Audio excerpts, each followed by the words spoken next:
maulang pananghalian. So, magluluto tayo guys ng butter shrimp. So, ito na tayo nagtito ng butter.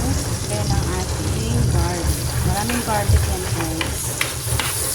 Sabay-sabay muna natin.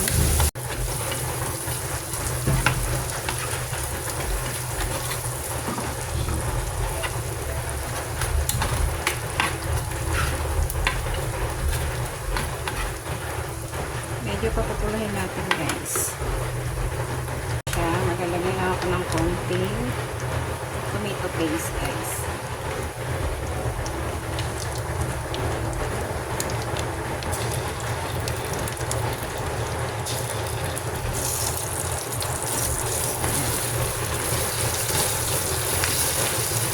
Tingnan natin ng konti.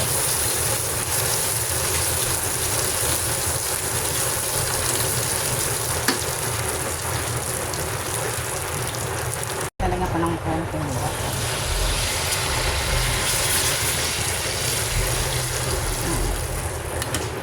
Then, pakulo natin guys. At siya ng konting tomato sauce.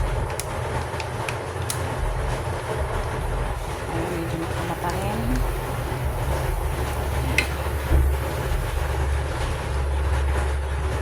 And then, ang ating pampalasa. And then, ang ating sugar.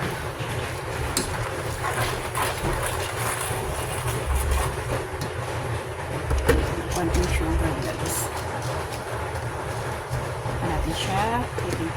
So, pakukulang ko muna to guys. Ganyan na. So, lalagyan natin yung shrimp. And then, isama na rin natin yung ating patatas. So, ito guys, nilaga ko ng patatas. Pakulo na natin muna. Ganyan na. Diba? It's so yummy. Pasensya, napakalakas pa rin guys ng ulan. So, mekos-mekos muna natin yan. Siyempre, babawasan pa rin natin yung guys, yung kanyang water. Kasi masyadong naparami. So, okay na rin naman yung timpla. And then, pakukulaan na lang natin yan.